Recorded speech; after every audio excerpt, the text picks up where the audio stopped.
Olá, amigos, sejam muito bem-vindos a mais uma Acorda Brasil Responde, segundo vídeo da série sobre a dívida pública brasileira.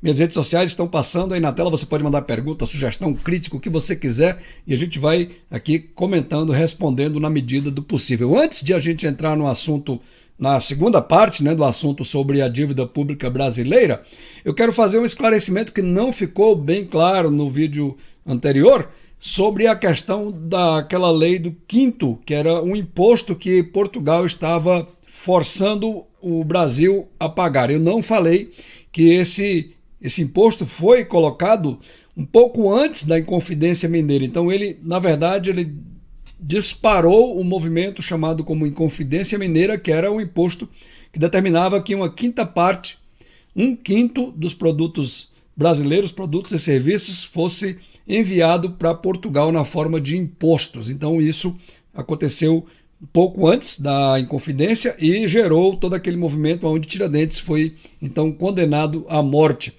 E a partir daí houve então logo em seguida, alguns anos, algumas décadas depois, melhor dizendo, o Brasil acabou ficando independente de Portugal em 1822. Mas vamos lá. Deixa eu mostrar para vocês a capa do livro que eu estou estudando aqui, é A Dívida Pública, a Experiência Brasileira. Esse livro está disponível gratuitamente para você fazer o download, basta você pesquisar aí na internet, você vai achar e você pode então estudar. É bem interessante, ele é bem detalhado sobre a dívida pública do Brasil, desde o Brasil colônia até os tempos atuais, bem depois do regime militar de 1964. Como é um assunto extremamente vasto, não dá para a gente fazer num programa só, tá bom? Então olha só, gente, no programa anterior eu parei falando sobre a dívida pública quando Dom João VI, o rei de Portugal, voltou, ficou mais ou menos 9 mil e algumas coisas, quase 10 mil contos de réis, lembrando que um conto de réis era 1 milhão de réis ou reais, tá?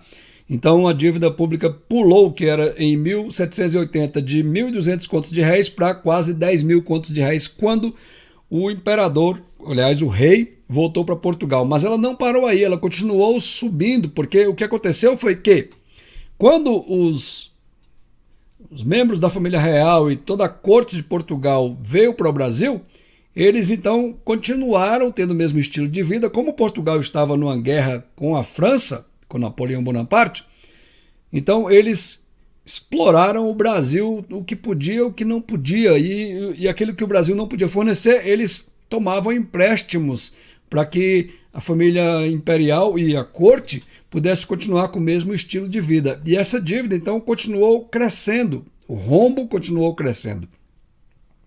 E eu queria fazer um adendo aqui, um comentário, porque eu recebi um comentário bem interessante no canal, uma pessoa falando o seguinte: mas essa dívida ela não é legítima, não há como verificar a legitimidade, não há como você homologar uma dívida que foi feita de forma irresponsável. É verdade, é verdade.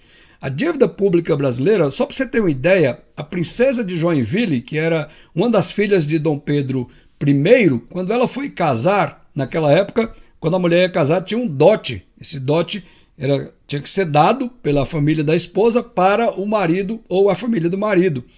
E o dote, e não só o dote, mas também o enxoval da princesa de Joinville, deixa eu ver aqui como é que é o nome dela rapidinho, gente. Só um instante, deixa eu voltar aqui nas minhas anotações. Dona Francisca de Bragança, ela era a quarta filha do imperador Pedro I e da imperatriz, Maria Leopoldina. Então, quando ela foi casar, as despesas do casamento, o enxoval e o dote foram incluídos numa bolsa de dinheiro que foi feito um empréstimo para que esse casamento acontecesse junto com outras despesas da família imperial. Quer dizer, é realmente algo extremamente desaconselhável. E aí você talvez queira perguntar, mas peraí, e aí o Brasil agora vai ter que pagar por isso, vai ter que honrar? Vai porque é o seguinte, você não pode, se você continua dependendo de empréstimos, você não pode chegar para o seu credor e dizer: olha, que se dane, eu não vou mais pagar esse empréstimo que foi feito aí pelo meu antepassado para você. Não é assim que funciona, porque se você continua dependendo, Você não pode fazer isso porque ele, o credor, não vai mais emprestar para você e também outros credores não emprestarão mais, outros possíveis credores não emprestarão mais. Imagina você passando por uma situação que você está precisando todo mês de um dinheiro extra porque o seu orçamento não bate, não fecha. Então você precisa continuar pegando dinheiro emprestado ou de um credor, de vários credores, e aí você começa a não pagar aquele credor. O que vai acontecer é o seguinte, que a partir daí, novos credores não vão querer emprestar mais dinheiro para você. É simples assim. Essa é a mesma lógica que funciona com nações, com países. Quando o país se recusa a pagar compromissos assumidos no passado, ele não tem como pegar novos compromissos no futuro. E aí o grande problema é porque o Brasil continua ainda hoje gastando mais do que arrecada, mais do que pode. Gasta mal e gasta muito. Esse é o grande problema do Brasil e todos vocês acabam pagando porque precisa ser tomado dinheiro do seu bolso na forma de impostos para cobrir essas despesas que as autoridades brasileiras continuam fazendo de forma extremamente irresponsável. Então, olha só, tendo dito isso, vamos voltar aqui para um gráfico mostrando a evolução da dívida pública interna apenas no período do Império. Olha só, em 1827, lembre-se que em 1821, quando Dom João VI voltou para Portugal, era em torno de 9 mil e alguma coisa, quase 10 mil contos de réis. E aí, em 1827, a dívida passou a ser de 12 mil contos de réis, não teve nenhum resgate, quer dizer, nada foi pago naquele ano e o saldo da dívida continuou 12 mil. Entre 1828 e 1840, essa dívida pulou para 23.500, então somou-se 12 mil a 23.500, mas houve um resgate aí de 3.800, então o saldo da dívida passou a ser de 31.700. Em 1841 e 1860, nós tivemos aí uma nova emissão de dívida de mais 32 mil contos de réis, lembrando sempre que um conto de réis equivale a 1 milhão de réis.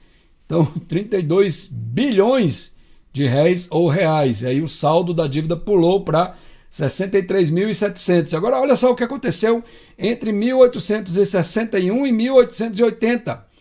Houve uma emissão de 340 mil contos de réis, ou seja, 340 bilhões, com B de bola, de contos de réis. E não houve nenhum resgate nesse período. Quer dizer, foi só se tomando dinheiro e não se pagou absolutamente nada. Talvez você queira perguntar, mas espera aí, por que houve esse aumento tão expressivo dessa dívida do Brasil? Porque esse foi o período em que o Brasil se envolveu na Guerra do Paraguai. E guerras custam uma fortuna. Custa muito caro você equipar um exército e mandar esse exército para a frente de batalha e sustentar esses homens, essas pessoas que estão lá combatendo com uniforme, com comida, com armamento, enfim, com tudo. E aí o resultado é esse que a gente está vendo aí. No período da Guerra do Paraguai, o governo brasileiro, que era o imperador Dom Pedro II nessa ocasião, emitiu 340 mil contos de réis em empréstimos apenas internos. Isso aí é a tabela dos empréstimos internos, quer dizer, dívidas contraídas dentro do Brasil. E aí, em 1881 a 1889, 46 mil contos de réis, e aí a dívida subiu para isso daí que você está vendo.